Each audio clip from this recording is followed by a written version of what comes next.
a broad overlay of restrictions throughout the community, all because of an inconvenient convenience store. Thank you. Thank you. Thank you, Council Mayor. My name is Robert Bratman, and I am the owner of 259 Nassau Street, which is the West Coast Video Building. As someone said at a previous meeting, I think that this is an ordinance looking for a problem. Right now, the building is empty, and it's been empty for the past 8 years. What we have found now is a store that will answer the needs of many of the neighbors that I've listened to. I've been to Princeton Futures meetings. I've been to other meetings where the town clamored for, we need food. We would like a food store. We would like someplace that would sell food that we could go to and also maybe purchase medicine. We found that store. Unfortunately, that part of town doesn't have the population density to support a full-on grocery store. And it's not me just saying this, but Mr. Carnival, who owns the property next door, actually went out to Trader Joe's and a few other stores, and they said, sorry, our research shows that the town won't support that type of food store. So now we have an ordinance, I think, really in response to 7-Eleven. And I know, Mayor, you said that's not the case, but I'm a logical thinking person, and I know that it didn't seem to be on the radar map till 7-Eleven came along, and until many of the neighbors here who've come out to speak out against, I think, 7-Eleven. 7-Eleven is safe. It's going to offer security cameras. It's going to give Title 39 to the police officers who, if there is a problem. We have a Wawa that's a 24-hour store that hasn't been a problem, hasn't had any crime that people are concerned about. And in fact, my property used to have a 24-hour Wawa, and before that a 24-hour Jack and Jill store, and there were never any of the problems that people complain about. If anything, this type of store with security, with lighting and so forth, is a solution to these problems. And I also will add that 7-Eleven coming into a town like Princeton is very cognizant of the upscale life of Princeton, and it's not your father's 7-Eleven. It is a rather composed package, so externally it looks appealing. It has the type of glass that does not allow light out, and so they're very much aware of their neighbor, and they're very conscious of crime and noise and the type of things that this ordinance would seem to address. I would say don't pass an ordinance and limit the potential of businesses and the needs of people in the community. Thank you. Thank you. Yes, my name is Stephen Griffiths. I live at Maple Street. I'd like to support the ordinance. I believe Town Council has done a tremendous job of trying to reach a middle ground to support the residents as well as the business owners. I sit in the middle. My wife has a business in town. I'm not very compelled by the arguments that if we have an ordinance between 2 and 5 a.m. restricting public access to that we're going to shut down various venues that have been listed. I don't think this is a very onerous ordinance. I think it's rather mild, to be quite frank. I'm very surprised that there's some fear that seems to be placed on the sort of creep effect that might ensue if we have this ordinance. Well, maybe the borough or the town council will vote for something more restrictive. I think that's unlikely, and I think this is a wise ordinance that we should support. Thank you. Thank you. Hello, my name is Rupert Hawes. I live on Murray Street, directly behind the West Coast Video Building. I am speaking in support of the ordinance. I am a recent homeowner in that location. I chose that location because I enjoy the vibrancy of the business and residential neighborhood that is there. I appreciate and love the character that is currently Princeton, New Jersey, including the campus community, the entire community situation that we have here. But I don't want to see that changed. I would like to support the ordinance that would restrict as was just said, the mild restraints on business that would allow for me to have peace of mind that the police are able to properly patrol the area, that the noise level, the lights, the litter is all under good control. I think that that we need to support the current character of Princeton, and this ordinance does not restrict that in one bit, but it will make the residences or the people who live in this area feel comfortable, secure, appreciated, heard, and I think that it will go a long way towards the public appreciating the job that our public officials are doing to support the residents of this community. Thank you. Thank you.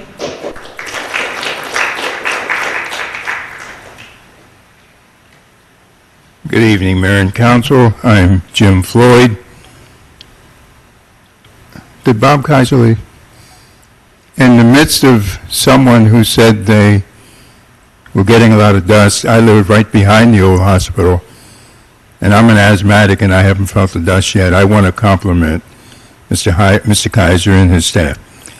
Regarding the ordinance, I guess I'm lukewarm because, quite frankly, the ordinance itself will not cure or even address the fact that there's an allowance, and I'm sorry Mr. Royce left, for off-site parking.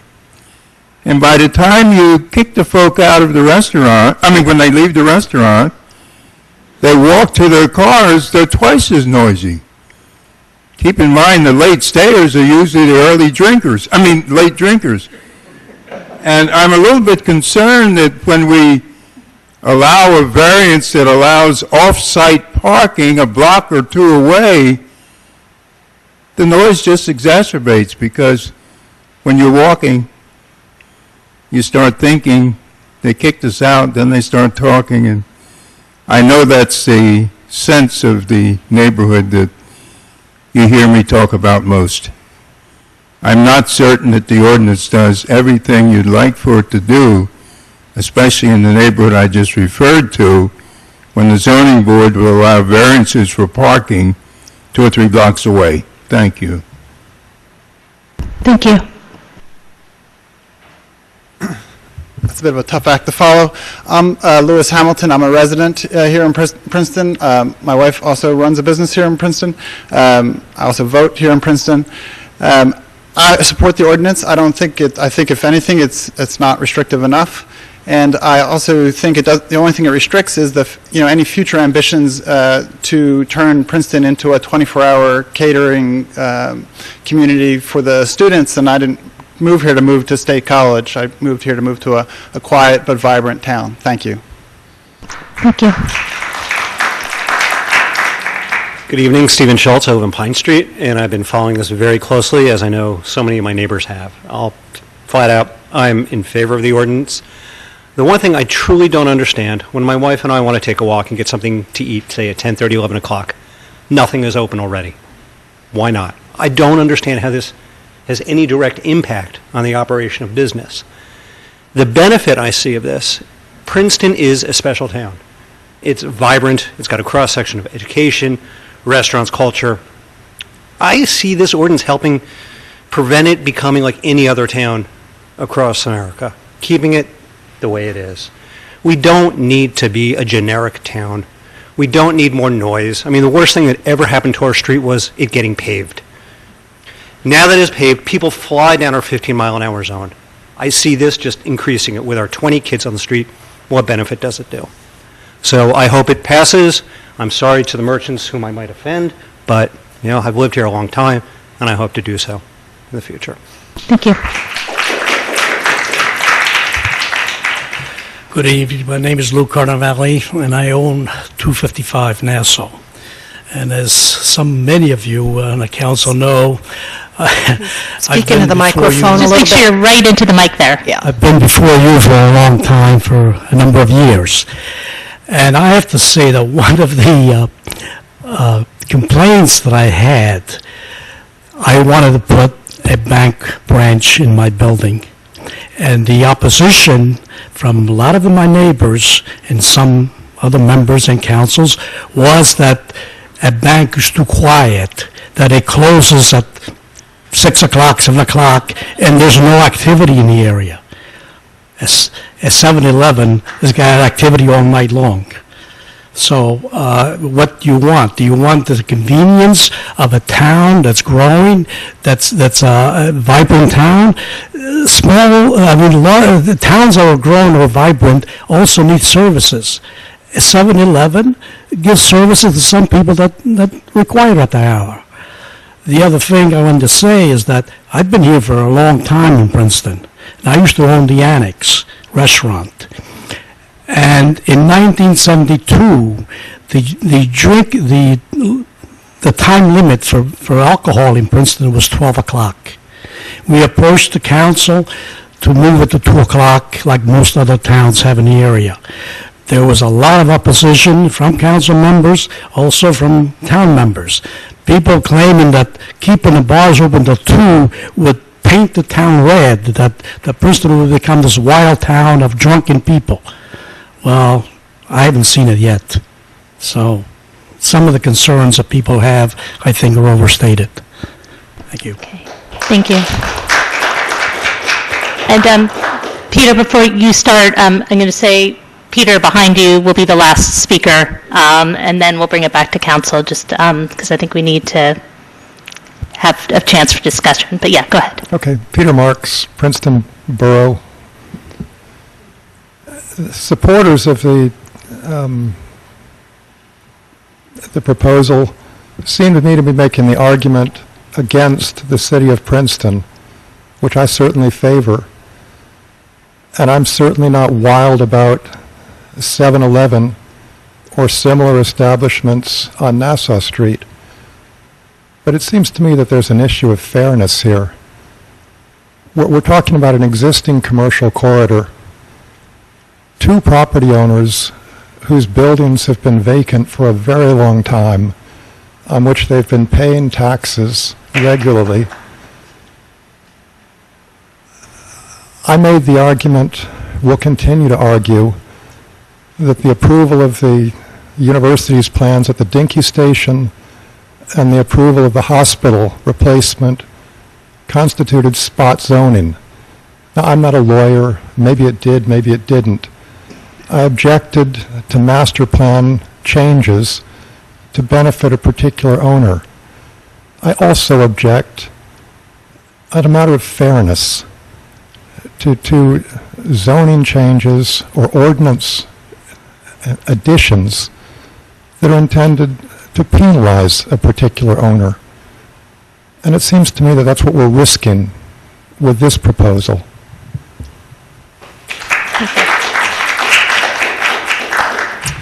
Good evening.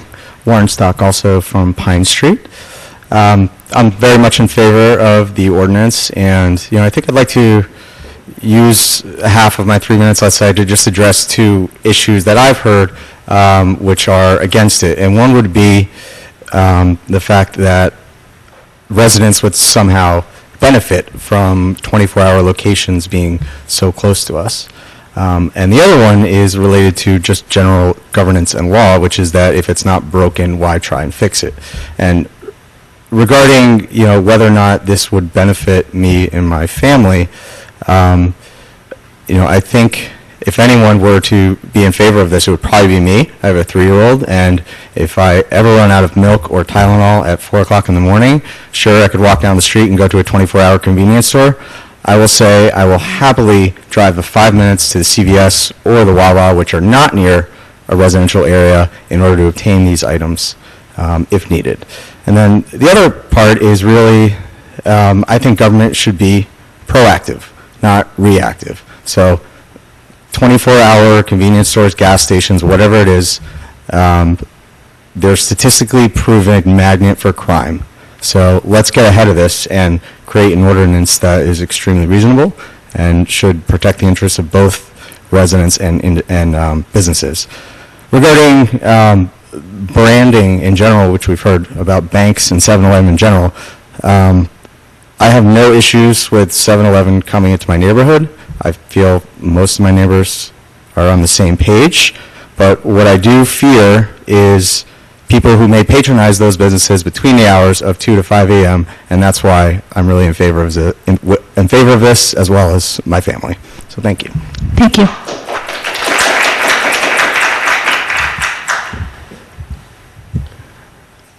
Peter Crowley, I'm a resident in downtown. I have two things. Actually, as I was leaving the office today, Jim Considine asked me to give you a letter, which is his opposition to this particular ordinance.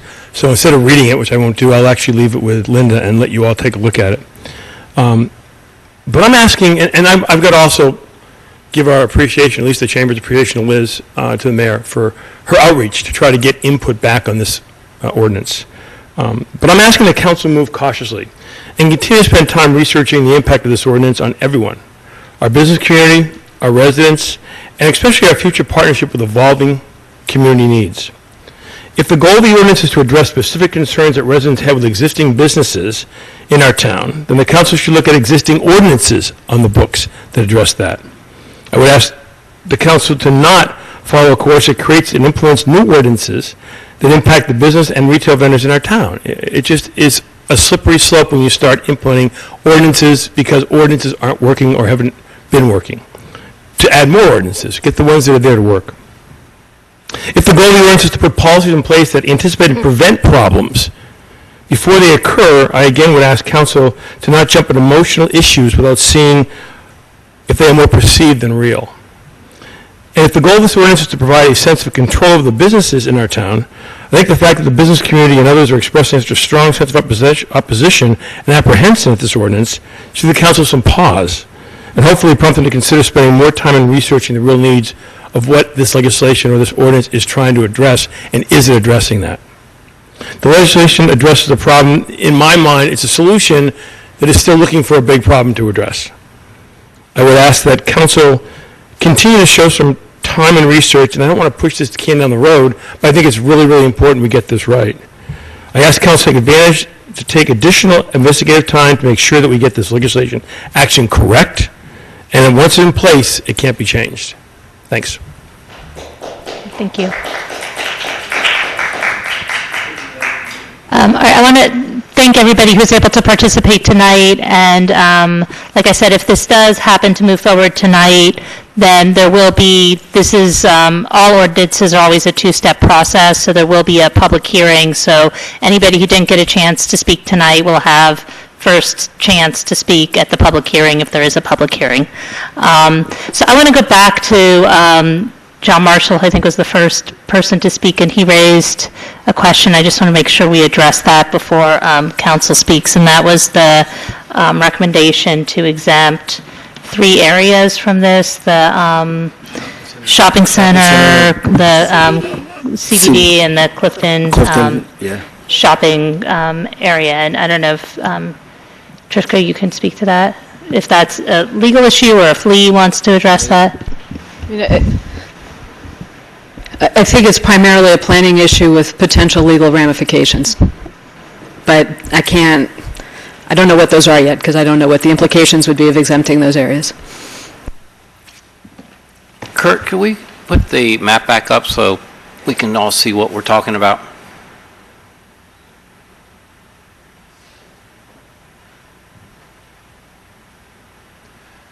So I think everybody knows where the shopping center is. That's this large green blob in here.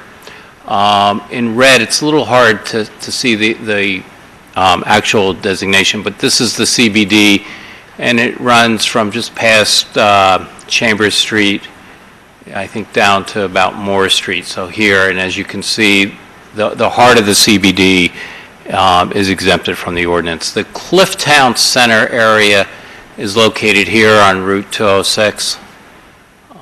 It backs up on a residential zone. There are residences on the other side of the road. It's just their rear yards there. So those are the 3 areas that he was talking about exempting.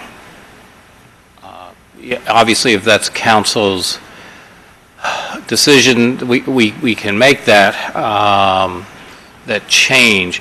I guess the legal and planning concern would be, how many remaining areas are there that we're regulating, and is it becoming too small an area, and that's a policy question for you folks.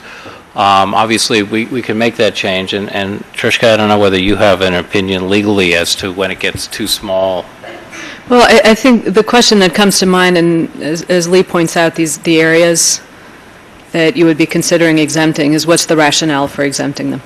I mean, there has to be a planning rationale. I'd like to see, or planning, I mean, there's a rationale articulated in the ordinance for why you're establishing these hours of operation in the first place. And so I would need to understand better what the connection would be between exempting these areas and the various rationales that have been articulated. I mean, I can make that argument, and I think they made it fairly well when he stated it. There's a pretty big buffer zone around the shopping center. We've got Grover Park behind the shopping center. The Clifton, that doesn't really abut. There are businesses on the back side of that. That's where the pediatrician, right? I mean, they're not necessarily abutting. There are some residents across the street, but it's the back of the yard, right? It depends where it is. Some of them do back up, like the parking lot that serves most of that development backs up on residences. And the ordinance is pretty specific. The map may be a little bit off in terms of where we were identifying for the Clifftown Center. That was a major change we made to accommodate the merchants. Is where the Mayflower is, right? Is that what we're talking about? So there are some homes behind it. Obviously, like where the Hopewell Valley Bank is, that does not abut a residence. So it wouldn't be, although it's shown up on this map. I mean, that's PFAS is going to be there for Pete's sake. I mean, we're going to put... Well, not exactly there, but... Well, I mean, but right around the corner. Right? I mean, it will be... Right in that neighborhood, less than a block away. I mean, they might be thrilled to have a 24-hour hot dog place.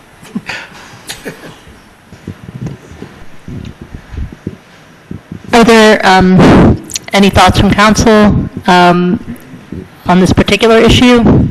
No? Mr. Simon?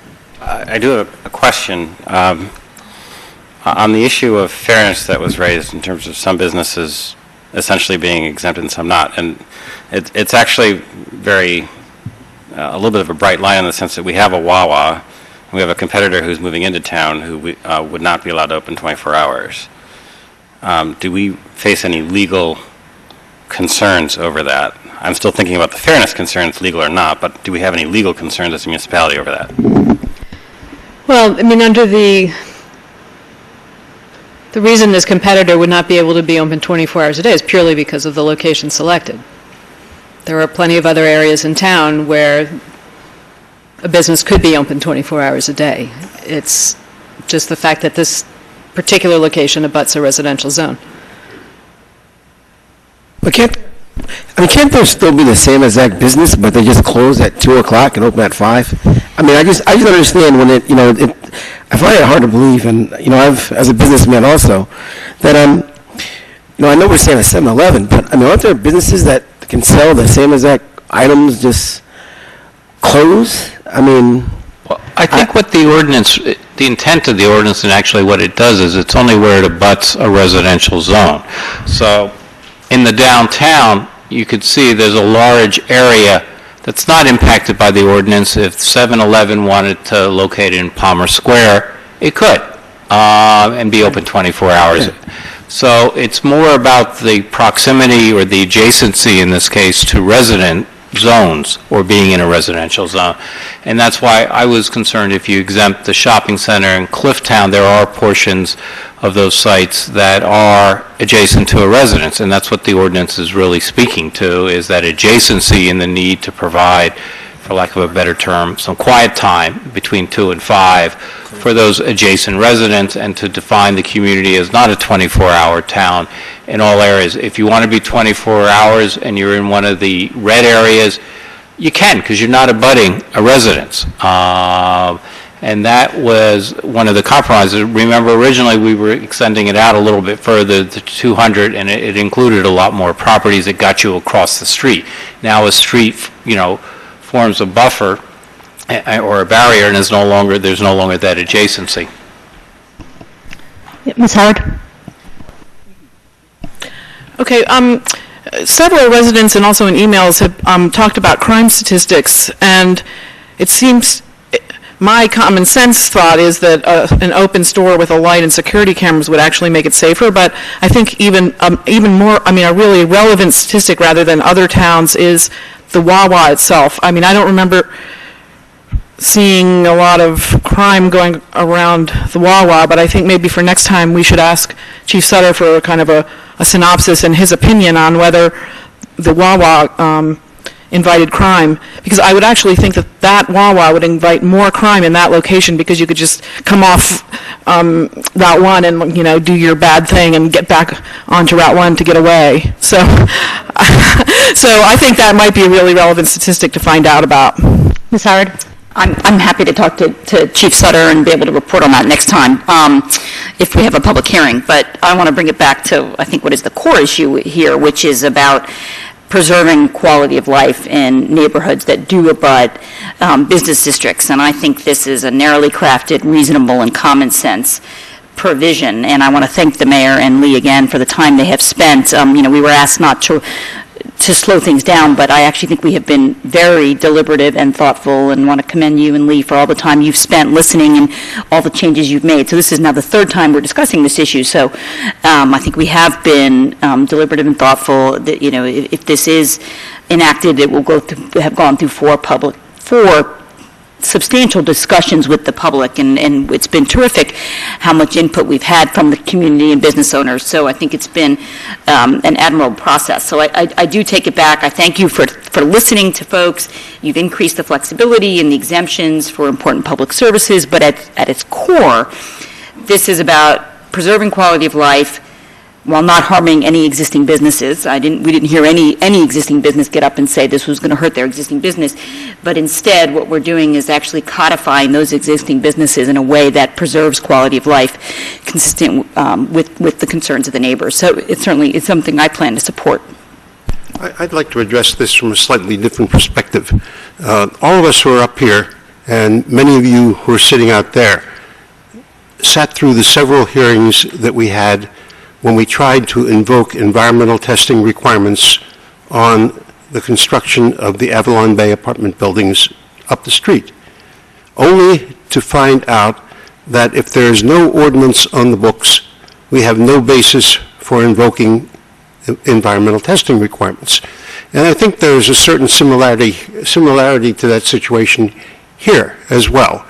No ordinance on the books, we have no basis for invoking an hour of operation on any business in the community. So I'd like to suggest that, sure, there are questions about hours of operation, there are questions of exclusion, there are questions of inclusion, but I think that there is a need to get something onto the books so that in the future, if the situation arises, we have an ordinance to refer to back up any action we want to take as a council. Ms. Butler? A question to follow up on that. Trishka, if there were a business, a 24-hour business that was creating noise, crime, something that we found untenable, could we not introduce an ordinance like this at that time? Yes, you could. Because I do think we have heard, you say we haven't heard business owners say that they would be hurt, but we certainly have heard people who are property owners say that this does hurt the value of their commercial property. So if a store were to open and we found it to be, so for instance, if the Wawa, it's exempt now, but if we decide that the Wawa is a nuisance at some point, we could limit the hours of the Wawa. Well, you couldn't direct it to a Wawa, but you could impose, limitations on. But we could somehow craft a map that. Yeah, I think the important distinction here is this is a general police powers ordinance. So it can be adopted at any time and apply to all existing businesses, unlike land use ordinances, where, once a developer files an application, you can amend your land use regulations, but those will not affect any pending applications. This is not that type of regulation. This is not a land use regulation, so it would apply to all existing businesses if and when enacted. So one option is to wait and see if we ever have a business that is 24 hours that creates problems that we don't. Legally, that's an option. Whether you want to do that is, then there's the policy question of whether you want to. But yes, legally, that's an option that's available to you. Mr. Lieberman? Yeah, can I make a motion that we introduce this ordinance and? Well, I think people aren't finished commenting, are they? Unless you. Oh, okay. Well, I can listen if you have anything else to say, Joe. I can wait. I can wait. Go ahead. Yeah, I'd like to speak. Oh, has everybody spoken? Go ahead. Oh, this ordinance doesn't make sense to me, and I'm not going to support it. I hear the problems that a lot of the neighbors are talking about, especially ones on Maple Street, and I think they're actually talking, this ordinance isn't going to help the noise and issues that they're addressing.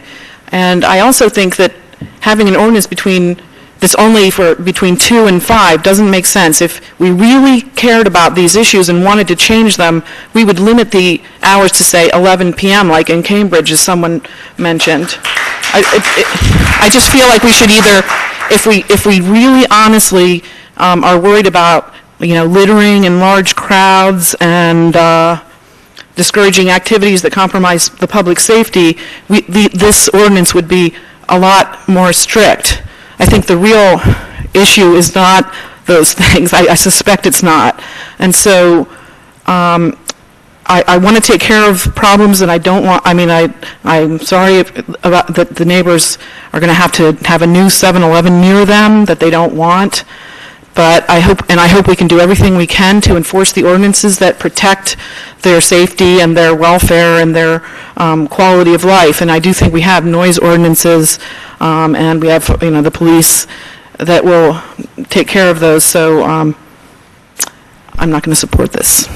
Can Ms. Butler? Yes, I do have something I want to say. There is an issue of fairness, and it is frustrating to me that all the university property has been exempted. So all the businesses on university property will not be impacted. The youth store is open till 4 a.m. There's never a problem with students. It's in a residential neighborhood. So, and exempting the Wawa, if there are really all these problems associated with a 24-hour business, whether it's crime, littering, all the things that have been mentioned, whether it's in a neighborhood or not, we don't want them. But the fact is, like Jenny had suggested, I don't think that that's really been a problem here. A lot of people have asked what is talked about the character of Princeton, but we are a college town. First and foremost, we're a college town. Those kids don't start to go out until 10 o'clock at night. And I think if we don't have anything on our side of Nassau Street, they'll never come over. They'll just be a self-contained little bubble on the other side of the street. And I don't think that's something we want. We want a town that is town and gown. We want back and forth. And finally, I want to say, just even tonight we talked about a town that we value diversity, we value affordable housing, but are we not going to have any place that these people can shop? I mean, are we going to have housing, low-income housing, but we're a town full of J. Crews? I went to a 7-Eleven to do a little research on my own. It was spotless. It had certainly a lot of things in the store that people, any of us might use, but it also had some products that perhaps Wawa doesn't carry, but that might be important to people who are new to this country. There are calling cards. There are lots of things in the store that I think would appeal to a wide range of people. So I don't think this is particularly good legislation. I'm sympathetic to the neighbors that, have problems. And Jack, you wouldn't even be able to open your fish store anymore. If you didn't already have it, nobody would let you do that. So, I just worry a little bit about where we're headed with our legislation. I just want to interject one thing, which is if you are inclined to vote for this, don't vote for it because you're voting against 7-Eleven. This is not an ordinance that's aimed at any particular property, because if you look at the map, it's going to impact a lot of properties in town. And as I said in the intro, this is not just an issue with this neighborhood, it's an issue with other neighborhoods. There's an issue with the Jazz Club that wanted to open up on 206. And so I think we have to be careful and mindful that this is not just one property, that it affects many areas of town. And so if you are inclined to support it because of that, not because of this one particular property. Mr. Simon, did you want to say something? Or no? You look deep in thought. I have been. I am struggling with the fairness, as I've already mentioned. I'm also wrestling with the fact that the problems that people have brought before the council that really do need to be addressed now, that are pressing problems, we're not addressing with this ordinance. The noise at 2 a.m. in certain areas, and sometimes more than that, with people who may have had too much to drink. None of that is being addressed. We did get an email from at least one resident who abuts one of the commercial zones, who said her problem's with litter from the business. It's not with any noise, et cetera, and that has nothing to do with anything in this ordinance. So I am struggling to see what problem it solves. I'm also very mindful of the fact that many residents have come out in support of it, and so I'm really quite torn on this. I guess one thing that I will interject that is a concern strategically for me, for the town, that we really haven't been discussing enough, I think, although it pokes its head up when we talk about the budget, is where is the revenue going to come from to run the town going forward? Right now, it's pretty heavily on the backs of the residents. And if we don't change the mix of properties in the town, it's going to stay that way. And if we put up barriers to our property owners, or commercial property owners in town, every time there's a change that they're proposing, we are discouraging their investment in our town, and it will have the impact of driving up the property costs, the property tax costs for the rest of us over time. If you look at the costs long-term for our town, strategically, the revenue has to come from somewhere. We have hit the last big ball out of the park that we could with consolidation in terms of driving down costs. Everything from here is going to be incremental in terms of shared services or finding new sources of revenue one way or another. And one of those options that could potentially reduce the impact to residents over time is to change the mix of the properties in town. And I worry about the message this ordinance sends to the commercial property owners in town, much less the people who could invest in the town and help address those kinds of issues going forward. So frankly, people on both sides of this issue have presented very good arguments. I'm not at all opposed to continuing to work on the problems that people have brought before us. I think at this point I will simply tell people that I intend to vote against introducing this ordinance. I'd like to make a motion that we move forward with this ordinance. I'll second it. Madam Clerk, please call the roll. Ms. Howard? Yes. Ms. Crum-Miller? No. Mr. Miller? Yes. Mr. Liverman? Yes.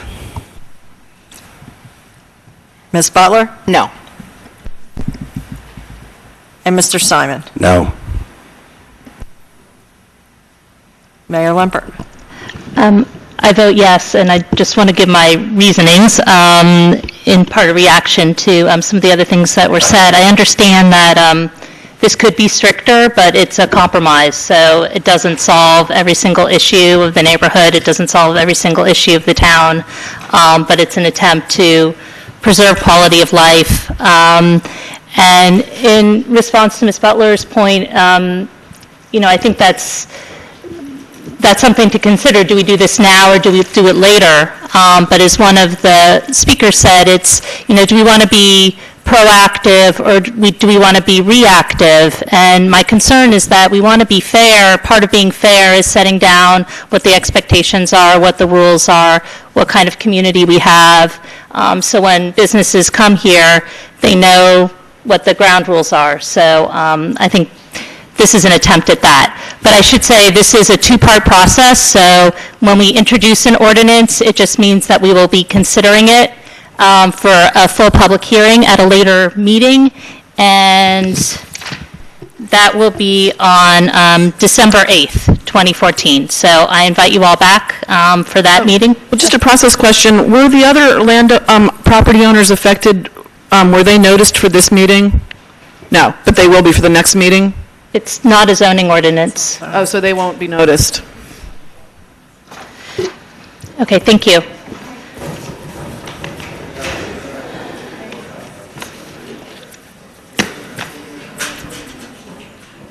Okay. The next ordinance introduction on our agenda tonight is an ordinance setting forth regulations relating to historic preservation and amending the Code of the Township of Princeton, New Jersey, 1968. And I'd like to invite up Jerry Muller, and while he's coming up, are you going to present on this? Yeah. I wanted to thank the Historic Preservation Commission for the enormous amount of work that was done on putting together this ordinance, which was not trivial.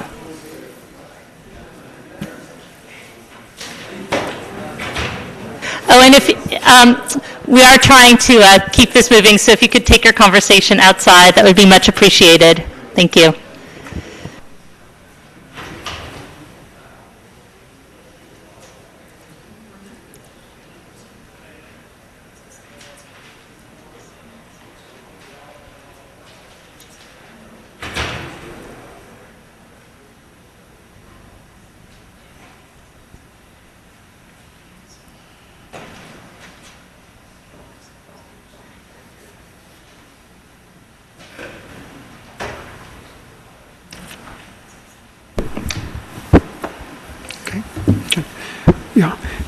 This is a historic preservation ordinance, which is the first task that staff has undertaken with respect to the merger of the borough and township ordinances. And it's really been a long time in coming. It started quite a while ago. It's been through many, many drafts, as a number of you on the council know, and has been reviewed quite extensively by many of the agencies of Princeton, including the Planning Board, the Zoning Amendment Review Committee of the Planning Board, the Historic Preservation Commission, and the Code Committee of your own body. What I thought I would do is just kind of quickly go through the ordinance and just kind of lay out what it's basically all about. And I would just urge any of you, if you have questions as we go through, to just ask them, and we'll respond to them. And as I went through today, actually preparing for this meeting, I did notice that there were several corrections that needed to be made. None of them are substantial or substantive at all, and they're really more grammatical and things like that. If we can start on the first page, what the first page is, and this is part of the Township Code, and we made it part of the Township Code because the previous ordinances that we had seen had really put new ordinances in the Township Code. That's why we did it that way. First page really deletes from both... Can you speak right into the mic? I don't know. Okay, having trouble hearing me? Okay. The first page deletes from the borough and township codes the various references and sections dealing with historic preservation. What we've done is create a new Article 1A, which is the definitional section of the new merged ordinance. These are the first definitions that'll be part of this new definitional section. Other than this section, most of the historic preservation ordinance is in a separate new article, which is now for numbering purposes is at the very end of the township code. A lot of these were taken out of both the township and borough codes where there were differences. We merged them. One of the key differences is in the definition of altar. I'm not going to spend a lot of time on all the definitions, but you might recall when we were here the last time, which was in February, we were seeking guidance as really to this definition and the approach of what we do with respect to painting. It was different in the township where if an unpainted surface was basically painted, or there was a change in the color which affected adversely the character of the district, historic preservation district, then it was considered what is called a covered act and subject to preservation plan review. In the borough, it was only if it was painting of an unpainted surface. And this ordinance, a definition of altar deals with that. There's been quite a bit of commentary, and I know there was a letter today from the Battlefield Society, and we had previously received commentary from the Battlefield Society about definitions of basically historic structures and features and sites, which basically said we use the municipal land use law definition, but when we said except if it was outside a historic district, then basically historic features, sites, and structures had to be identified in the master plan.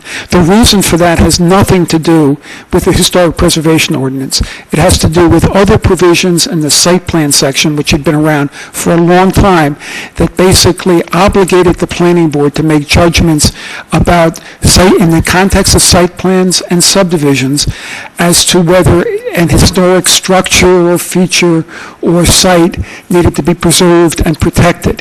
The problem with that is the language as to what a structure, historic structure, feature, or site is so capacious that it's very difficult going into a hearing for an applicant and objectors to know whether something fits in that category, and it's very difficult for the planning board to make a judgment as to whether something within a particular that's a subject of a particular application is a historic feature, structure, or site. So we thought the best way of handling that was by having a definitive listing of those in the master plan. So that's what that's all about. It tries to deal with that section, which is being actually litigated in the Arts and Transit case, where the objectors are claiming that the houses along Alexander were historic and that the planning board really didn't address that. The planning board made a judgment that they were not historic. And rather than getting into that kind of argument, we thought some bright lines where lists of what actually were considered historic structures, features, and sites by Princeton would be appropriate. Everybody would know going in whether that was the case, and if it was the case, certainly the developer going in would know that he or she had to deal with it. Or certainly could also be designated by council. Just moving on page 4, there was an amendment previously that had been made earlier in 2013, adding application fees for preservation plans. That amendment is deleted toward the bottom of my page 4 at least, in section 8, because it's been now increased, and that's shown on page 5, where there's been an increase in the application fee. The legislative findings and purposes are pretty self-explanatory, I think. I'm not going to comment on them unless anybody has any questions.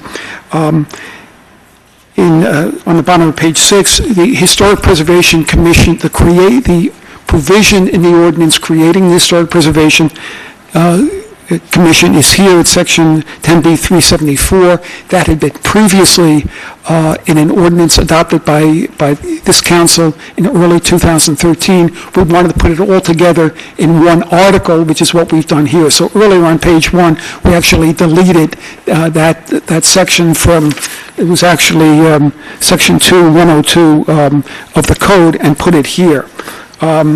and it really follows the same language and format as in the original provisions in the code section that was adopted in 2013. And all these sections are pretty self-explanatory as well. The expenses and costs section on page 8 is straight out of the municipal land use law. The powers and functions, a lot of that is out of the municipal land use law and the two prior ordinances. And again, I think that's pretty self-explanatory. On page 9, we have Division 3, and that's section 10B 378. That's a key section in the ordinance. What that says is if somebody is proposing to undertake an act which is covered by the ordinance, then preservation plan approval is required for that. And what it says is that no person within a historic preservation district or historic preservation buffer districts, that's the only cases in which, under this ordinance, there'd be preservation plan review. If you want to construct, alter, move, demolish, or elevate a structure, or basically want site plan approval or subdivision approval, then the preservation plan approval is required. It makes a distinction, though, and this is the only other distinction from the Township Code and the Borough Code that's been retained. We also discussed that back in February. The Covered Act in what we call a Type 1 districts, which are the township districts, has to be visible from a public way or from another property in the district. And in the Type 2 districts, the borough districts, it's simply visible from a public way. Okay, so that's a second distinction that we retained, and that was really all as a basis, on the basis of the discussion we had last February with council. The next section just lays out the procedures, what has to be submitted with an application, and how the procedure works for number one, preservation plan applications that are part of development applications. There, the Historic Preservation Commission has an advisory role and make recommendations to the planning board, which has jurisdiction. And then if there is no planning board jurisdiction, because it's not a development application, that is, it's not a site plan, it's not a subdivision, conditional use, things like that, then the Historic Preservation Commission makes the decision as to preservation plan approval. That's the way things have worked always in the borough and township.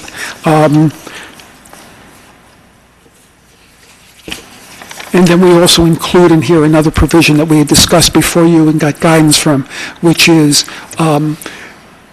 what should the role of the Site Plan Review Advisory Board be? What should the role of the Historic Preservation Commission be when there was a development application, and the decision, as per your recommendation, was if it was a minor site plan or subdivision, then only the Historic Preservation Commission would have a review role when it's in Historic Preservation District or Buffer District, and when it's a major application, both Historic Preservation Commission and SPRAB would have a advisory role to the Planning Board.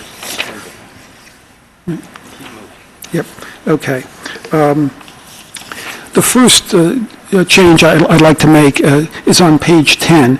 Under 1C of 380, it says elevations and details 2, proposed construction should be 4, and I would take out E, which is documentation sufficient to demonstrate how the proposed improvements appear in context. This is one of the submission requirements, but that very language appears in the paragraph above, so it's really redundant and unnecessary. Wait, okay. I'm sorry, where are you again? I'm on page 11, section 10B 380, 1C, this is a list starting with A of material that has to be submitted. C says documentation sufficient to demonstrate how the proposed improvements appear in context. But if you look at the introductory paragraph above, the one that's maybe 10 or 12 lines long, toward the bottom, it says, if the Historic Preservation Officer fails to act within the required time, the application shall be deemed complete, and the application shall be on the form as the Historic District Commission adopts. The documentation must be sufficient to demonstrate how the proposed improvement will appear in context. That's kind of an overall requirement as to the documentation, and then it's just repeated again in the list. You're right in your mic. Okay, I'm very sorry. Then there can be an appeal from any decision by the Historic Preservation Commission. That's on page 13. There's a provision dealing with emergency review. If something has to be reviewed quite quickly, what needs to be, how the process could be accelerated.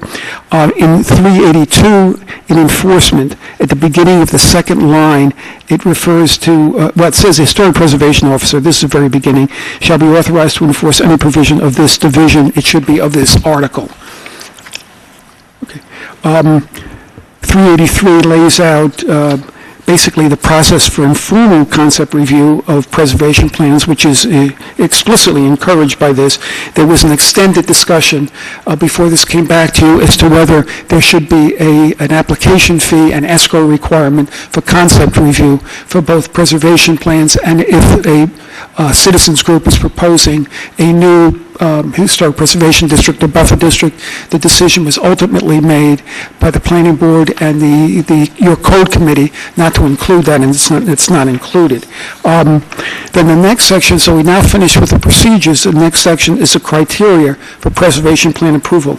This is virtually verbatim from the two ordinances. There really haven't been any changes on the first couple of pages, which start on page 15. We made it clear in section 2 of 386 that it does apply to additions, which was not language which had been in the prior ordinance. At the bottom of 17, we have a section which had not been in the prior ordinances, which deals with landscaping, fencing, and walls, and the concern that had been expressed by various bodies that had reviewed this was that there was a trend, or at least a perceived trend, that because of landscaping and walls and fences in historic districts, a lot of the streetscape was being changed, and there were a lot of obstructions which were preventing, which was limiting the view shed and limiting the views of historic structures. And this section deals with that and basically says, we don't want that, and if the landscaping or walls or fences are such, and as proposed, that they'll obstruct the view of the structures within the historic district, which is the purpose of the historic district to begin with, or at least one of the purposes, that would not be allowed. There are sign criteria that's on page 8, starts on page 18, that's straight out of the Borough Code.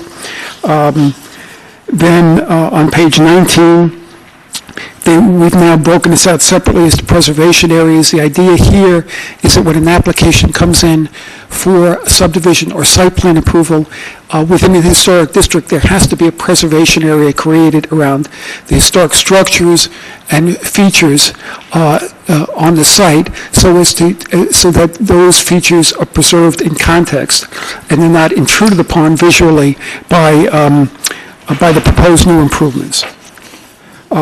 As I indicated in my memo, and I'm now on page 20, the Archaeological and Historic Sites Protocol, the Planning Board, I know, and the Code Committee both thought that really needs further review, and there's a letter from the Battlefield Society today that says the same thing, and we agree with that. The thinking of the Code Committee and Planning Board was that this has taken a long time, we should move this ahead, but simultaneously with moving this ahead, have, at least in the first instance, the Historic Preservation Commission review these protocols and come up with something that should be probably stronger than what we have in place now.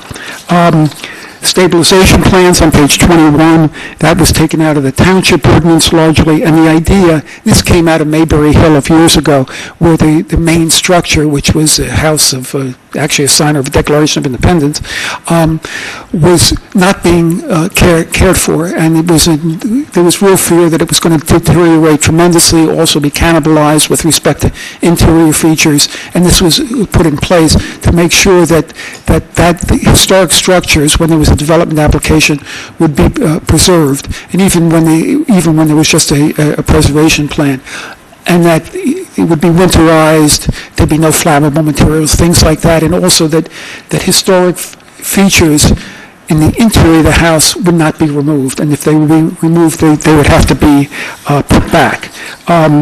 Section on 22 on demolition and moving of structures, basically the township approach was taken here, that you can only demolish or move a structure only in this, I'm reading now from 10B 391 right at the beginning, if the structure cannot be put to a reasonable use and its preservation will impose a financial hardship on the applicant. Otherwise, and the structures should only be moved within Princeton if it's feasible to do so.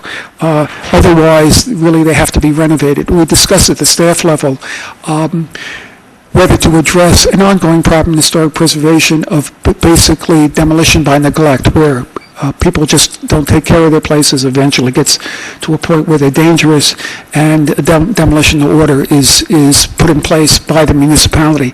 And the decision was that this would be so hard to monitor that we should not address this issue. Although certainly, if council wants, we can look at it further as possibly an amendment to this ordinance.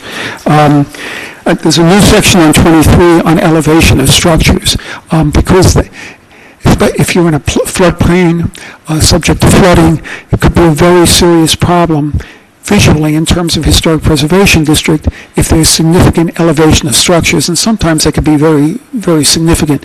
And the idea here was that they could, as it says at the beginning of 10B 391, that they could be elevated only if necessary to prevent significant damage to the structure caused by flooding or unstable soil conditions, and only to the extent necessary to protect it from further significant damage. And then the elevation should be done in a way that basically harmonizes with the district to the extent possible. And if you can't do that, then the recommendation by the HPC would be that the structure be moved rather than elevated.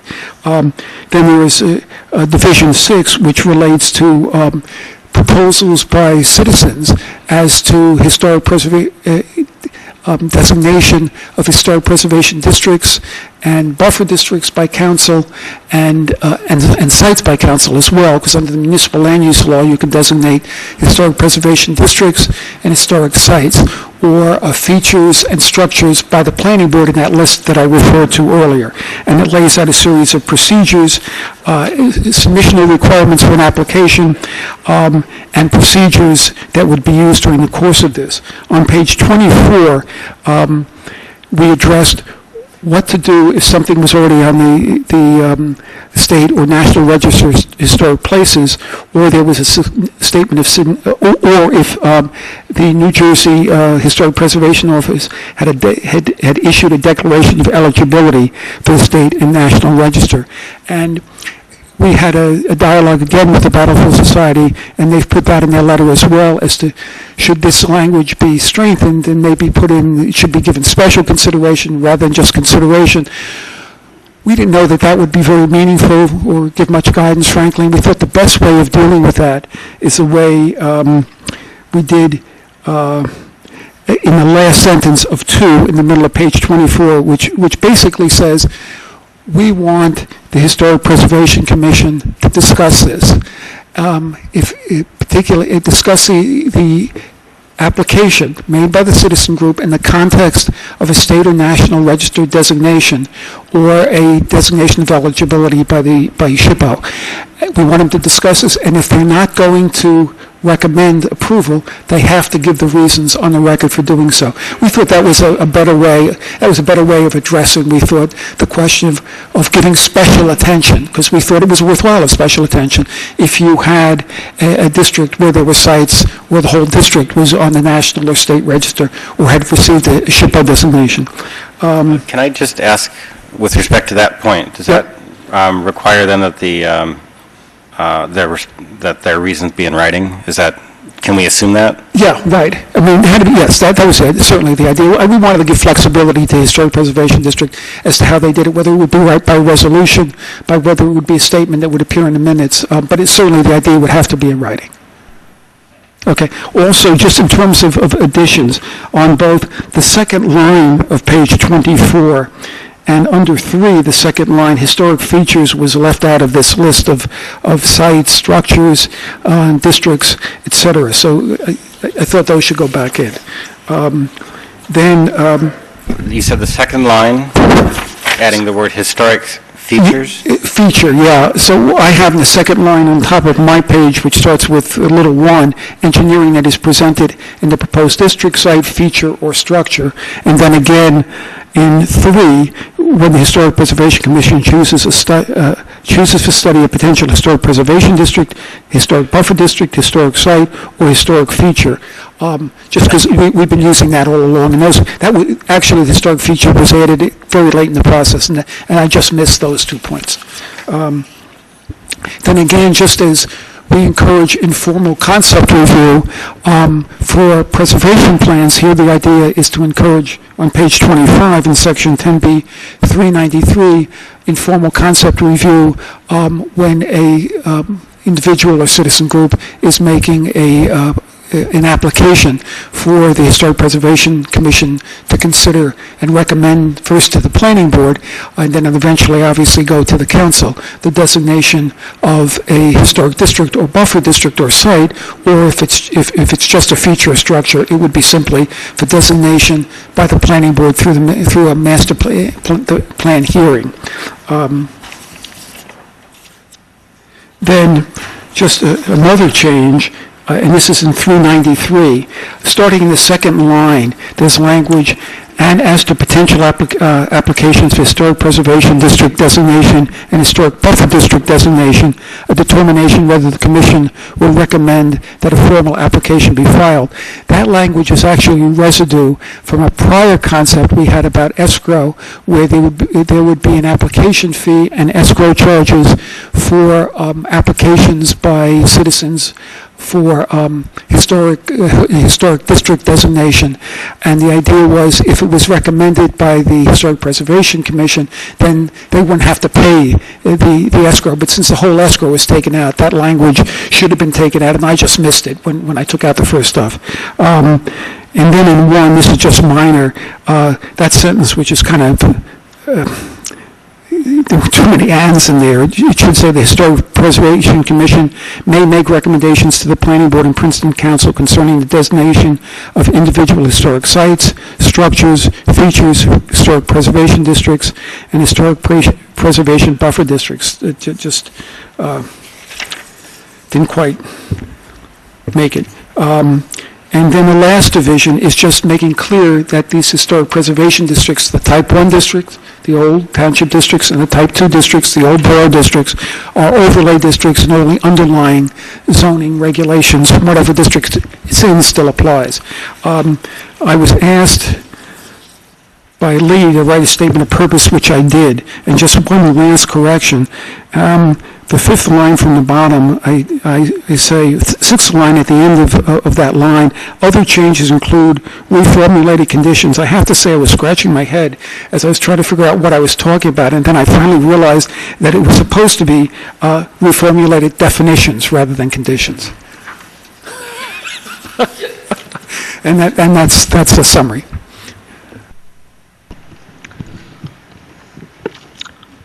Thank you. Lance just gave me an M&M, so I just stuck one in my mouth. But no, thank you. This was a great and thorough explanation of this. Are there any questions at this point from council? Okay. Linda, get all the changes.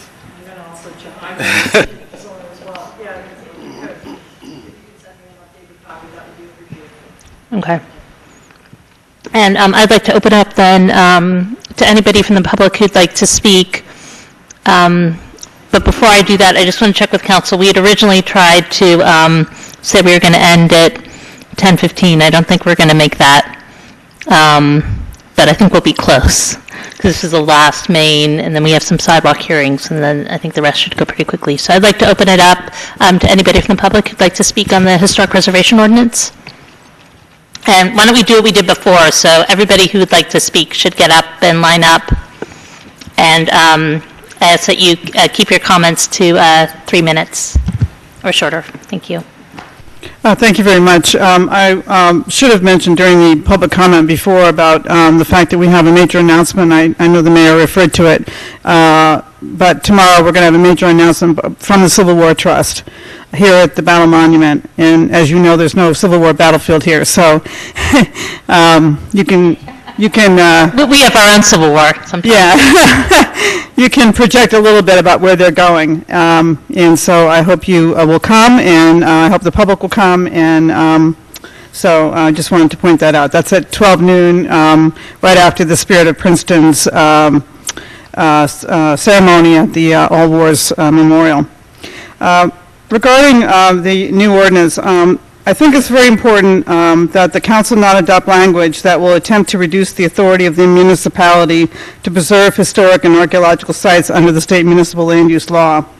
It is our contention that the state municipal land use law has a broad goal of preserving historic places, and provisions in local ordinances cannot constitutionally limit the goals and provisions of the act. Attempts to do so can open the town up to future litigation and the loss of historic sites that the town has been given authority to preserve. It also opens the town up to the loss of its unique historic fabric and reduction of the potential future value of its real estate, which is so much tied in with its historic fabric. So that's the reason that we've been focused so much on the definition of historic site. And this ordinance limits the definition of historic site. Essentially, it takes the state definition and then it adds to it that it must be listed in the Princeton Master Plan or designated by council pursuant to the state statute. The problem with limiting to the master plan is twofold. First of all, this limits from the get-go the authority of the planning board in doing its reviews. That is, it only looks at sites then that are in the master plan, and there are other sites that are not in the master plan. Just as, for instance, is this prehistoric site on the Ridge, which is eligible to be on the National Register, and you all don't even know about it, and obviously it's not in the master plan. Another site is a Tulane site, which also you are unaware of. It's not in the master plan either, but it's eligible to be on the National Register. So the master plan is not gospel. But if there is a project that would impinge upon some of these sites, would have an impact on them, the planning board, under the state law, is duty filled to consider those sites. But our ordinance is trying to prevent that from happening by limiting the definition. Secondly, the definition is limited to those sites that are in the master plan. If you've looked at the master plan, it's a rather helter-skelter listing of sites. And just here's an example. The Witherspoon John Street site, or historic district rather, is listed in the master plan. The boundaries are not listed. It is not described in any detail. There are a few representative sites listed in the master plan as examples of historic sites within the district. How then do you take that listing and apply that to a project in the Witherspoon Street area when you don't know what the boundaries are of this proposed district? So I'm just giving that as an example that the master plan is not the end-all by any means. And we all know that there are issues coming up in the Witherspoon Street area, and there is development pressure on that area. So we strongly recommend that you, and I'm speaking on behalf of the Battlefield Society, we strongly recommend that you go with the state definition. Secondly, on the Archaeological and Historic Sites Protocol, that protocol is not a good protocol. You all have already heard that, and the protocol should be thrown out until it's a real protocol, because it misrepresents archaeology to the public. In terms of demolition, I think it's very important to have a good list of historic sites, and for the demolition, the Buildings Department to refer all sites to the Historic Preservation Commission that might be historic, so that we catch things. And I would give the Alexander Street houses an example. Also, we need better procedures for an application. There is an application listed in there, but the procedures are not very clear.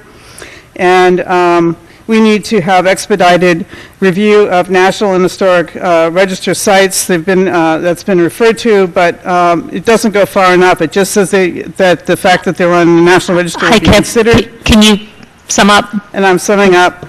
So basically, we have a backlog of a lot of historic sites that have not gotten local designation. A number of them are in the National Register.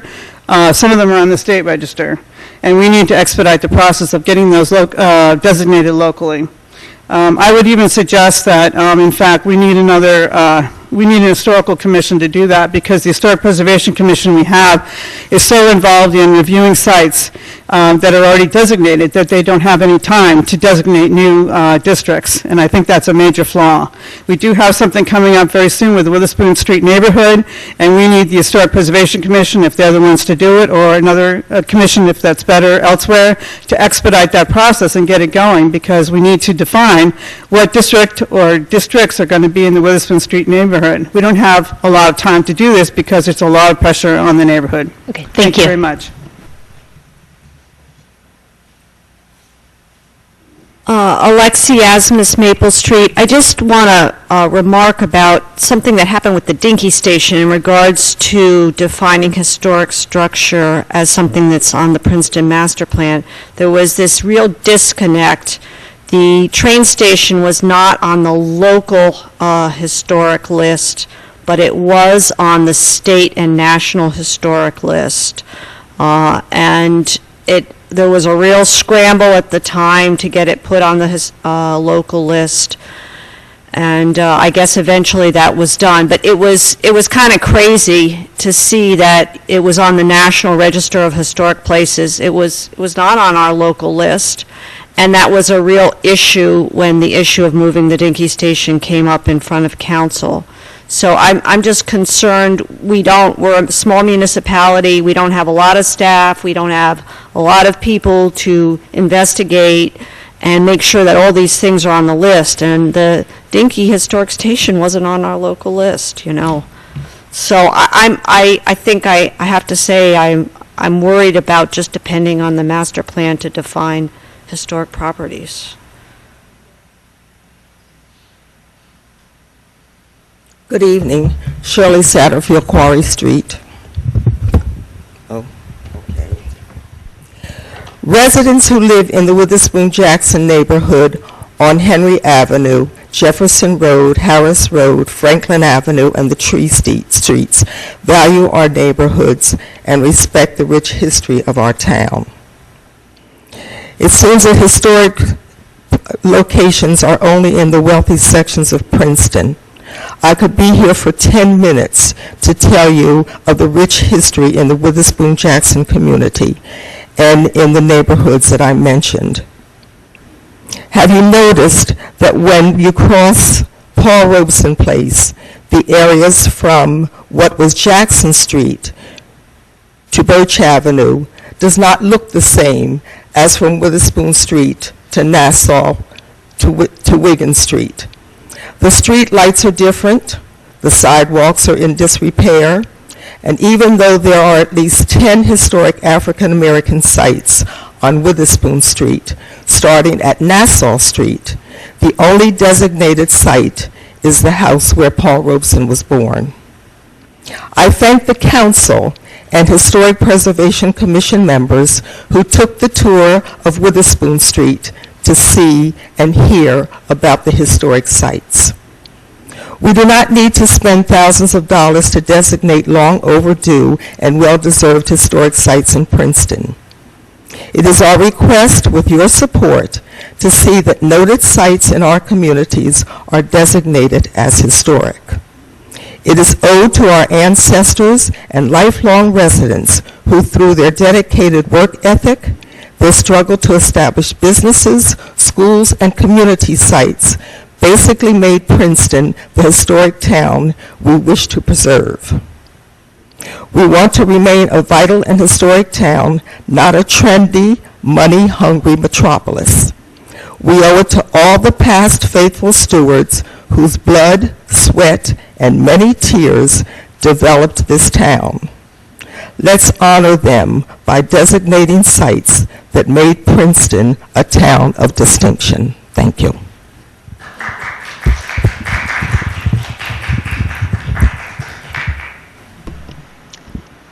Is there anybody else who'd like to speak about the introduction? Okay, I want to bring it back to council then. Yes, Ms. Corneller? Well, I'd like if maybe Lee could help out, or Jerry, with the question, because I had the question too about why are we insisting that the sites be named in the master plan? And my understanding may not be exactly correct, but I was convinced that we needed to do that. We can't just not have a list somewhere and just have it be decided on a, kind of on an ad hoc basis right at the time of, land use applications.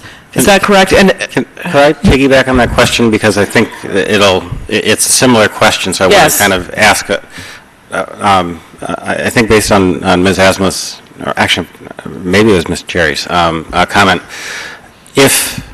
would there be anything legally wrong with, if it's already on the National Historic Register or the State Historic Register, that we simply presume it's historic whether or not we've so named it locally and protect it under law? Is there any problem with that legally?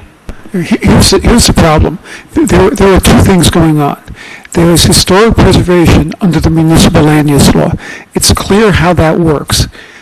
Governing bodies could designate historic districts and historic sites, and that's what has been done here in Princeton. It was done by both Borough Council and Township Committee, where historic districts were designated. The ordinance before you deals solely with that, historic districts, and what happens if you have what I call the covered act in an historic district. Completely independent of that are those site plan standards I described earlier. They're in section 10B, in the township 10B, 185 and 226, and they talk about historic structures and landmark structures and things like that, and say the planning board has to consider them and has to preserve them to the extent practical. Now, the problem, leaving aside whether the issue of whether you really could have a historic preservation system that's outside the municipal land use law system, which this is, I think you can, but that's at least an issue. Then the question becomes, how definitive must you be in those site plan standards in terms of governing the planning board and also notifying developers and objectors for that system to really be sustainable? The law is very clear that for site plan standards to be upheld and to be valid, they have to be definitive enough that everybody going in is going to be able to know what you can do and what you can't do. And when you simply describe something as an historic structure, then you have all kinds of arguments, like we have in the arts and transit litigation, where those houses along Alexander, for example, historic or weren't they? The objectors say they were. That's really what this is all about. The planning board said they weren't. They did say that the two dinky stations were historic because they had the designation. So it's really the definitiveness outside of the historic preservation ordinance which is the issue, and whether those provisions in the site plan standards are definitive enough. And there's questions about that. I was trying to make it more definitive by saying, rather than getting into arguments and having some relatively subjective standards as to whether something was a historic structure or not. Let's do our due diligence and list them all. And I understand, and I think Kip is right, that the master plan would need a lot of work, and that would be a major undertaking. But I think we'd all be better off at that point, because it could come down to a point where in applications before the planning board, it's not an historic preservation district or buffer district, so this ordinance does not apply. The Historic Preservation Commission has no role, as it had no role in the Arts and Transit case, because it was not in the historic district. And the planning board could decide, okay, now we have, kind of Arts and Transit 2, whatever it might be, and the developer is saying, no, it's not historic, and objectors are saying it's historic, and the planning board says, as it did in Arts and Transit, well, it's not on the National Register, it's not on the State Register, it doesn't have a SHPO designation, we're not going to treat it as historic, when maybe that would really be a mistake, and if we had reviewed it at the outset, and had thoroughly gone through the town, picked up sites like the sites that Kip was referring to, and we put them in the master plan, then there's no issue. The planning board knows it has to address them during the site plan review process. And the developer, in fact, prior to engineering the whole project, which is an expensive proposition, and once they do that, they really generally feel locked in, and they don't want to re-engineer the whole thing. We know going in that they have to talk to staff, and they have to formulate their development plan in a way that respects these features which have been identified as historic features. So that's the thinking. So it really goes to that body of case law dealing with the requirement of definitiveness in site plan standards. But maybe talk a little bit about, because I've been talking about this, so I've heard a lot about it already, but why something that's on the National Historic Registry just wouldn't automatically be in ours, and why we can't just say that in our ordinance, that if it's on the National or State Historic Registry, it's on our list. That is a good idea. And if you wanted to, we could do that. And we could put something in here, although it would really apply to the review outside the ambit of historic districts, because if it's in the historic district, it's already regulated, right? And we know it has to be reviewed, and there's a whole detailed series of standards. But we could put something in here properly. Now that would be an addition, obviously. I would defer to Trish. I don't think it's substantial in reviewing the whole ordinance, and saying that, basically it would wind up being for these other purposes, for these site plan purposes, that if it's on the National and State Register, it should be treated as a historic feature, site, whatever it might be, structure. Is there any disadvantage to doing that? Well, we could certainly put it in the next task, and when we're addressing now, goes over these site plan standards. So we could do it when we're doing that. That would be the most appropriate place to put it rather than here. We could put it here, but certainly I think it's a very good idea substantively, and we can revise that section when we merge the borough and township site plan standards, and we have the section on historic preservation, outside the ambit of districts, and add that concept. Can you cite some examples of structures or districts that are on the national or state registry that are not in the master plan?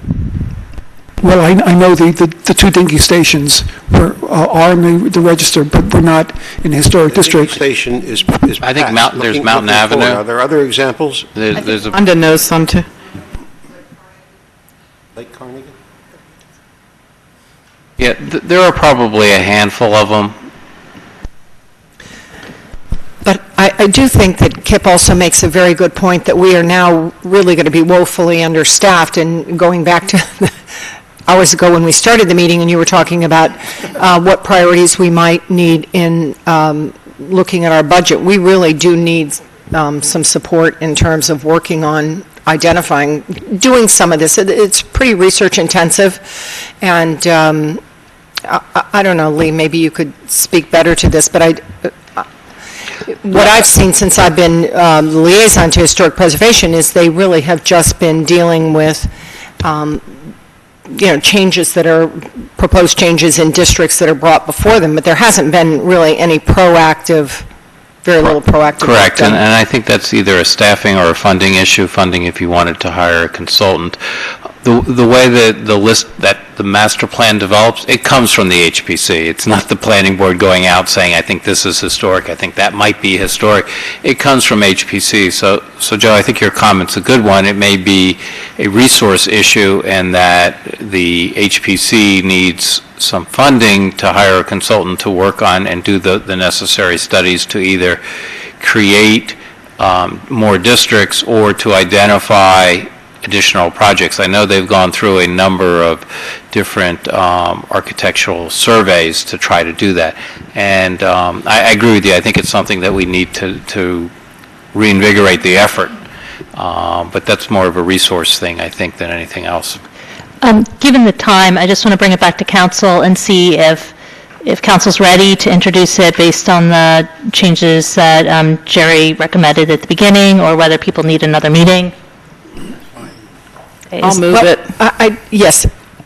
So it's moved by Ms. Crumiller? I'll second, but I do want to say we all recognize that the archaeology section of this is not good. Yeah, and Jerry said that too, but again, And I would we also may need like someone. Yeah, I'd like to say that I would like to see a historic district in the Witherspoon-Jackson area, if we could do it, or, maybe several small ones.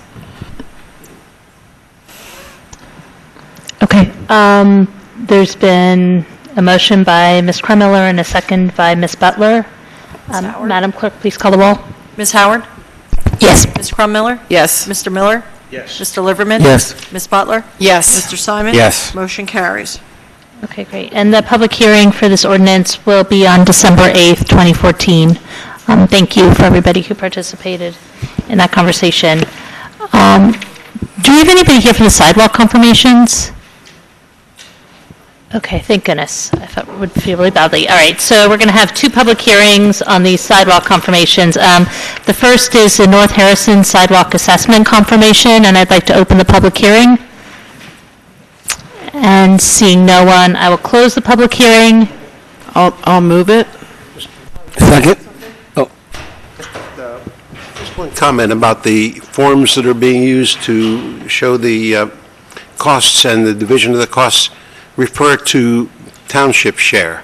And I think now, close to 24 months later, we can probably update those forms and have them say municipal share.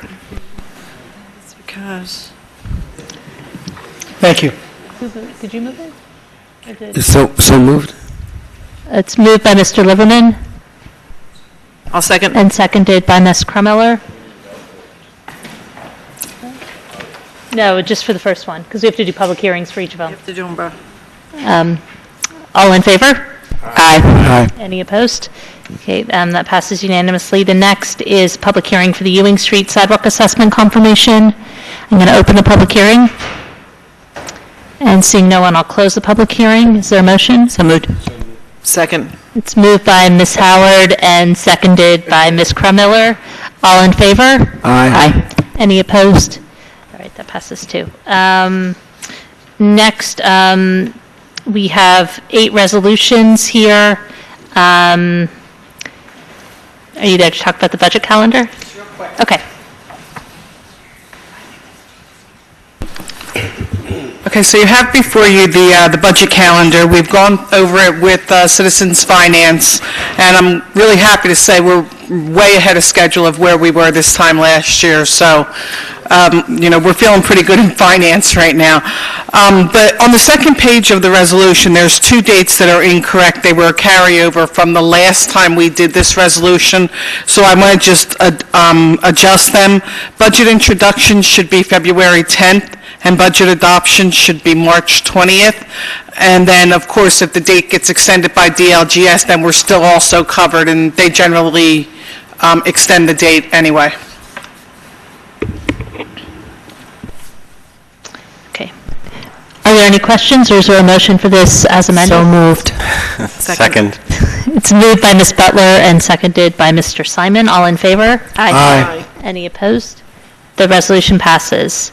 And then I'd just like to ask council if there are any questions on items number 2 through 8.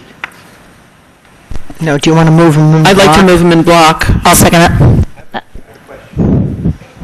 Item number 6. Okay. This question about the meter collection vehicle? Yes. Very quick question. In the agenda meeting, I asked if we had looked at whether or not there was a hybrid vehicle available for this purpose, and I haven't heard an answer. I did speak with the Director of Infrastructure in terms of that vehicle and what they needed for that vehicle. There is not a hybrid available for that vehicle, but we will continue to look at both hybrid and other vehicles. But it is diesel, isn't it? Okay. Moved in block? These are moved in block by Ms. Butler Or Ms. Krummeller. And Ms. Krummeller and seconded by Ms. Howard. All in favor? Aye. Any opposed? Resolutions numbered 2 through 8 passed unanimously, and now we come to our consent agenda, which are items of a routine nature passed by a single vote. Are there any items on the consent agenda that someone would like pulled off? Yes. Well, I do have a question about one thing. Okay.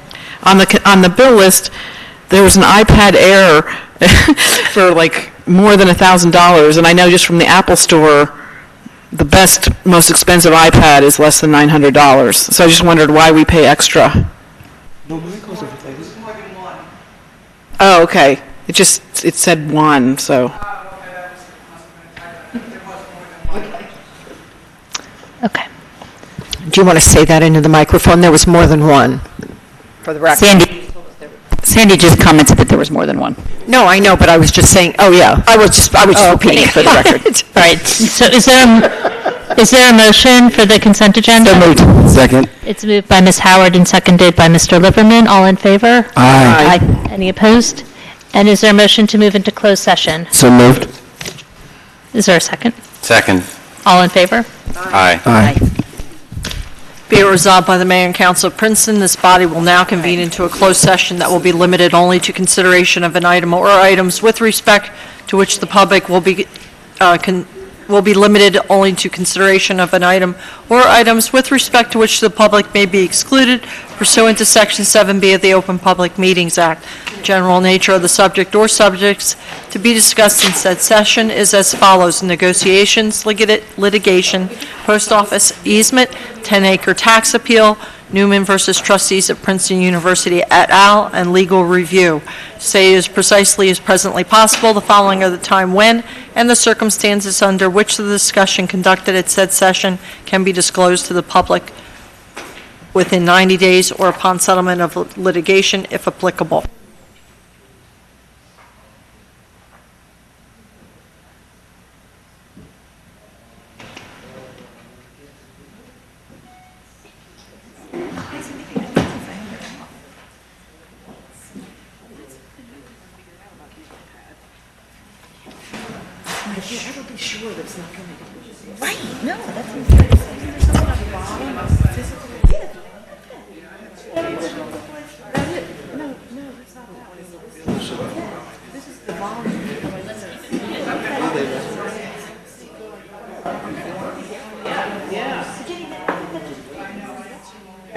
No, that's like some other thing. This is the volume. You can drop that all the way down there. That's something else, okay. I mean, we don't have to, but I can also do like in 30 seconds, like just sort of update people, whatever your preference. I mean, I think Joe and I should at least lay it out. It's never going to be easier.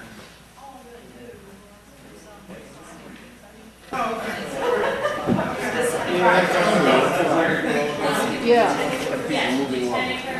Yeah, thank you.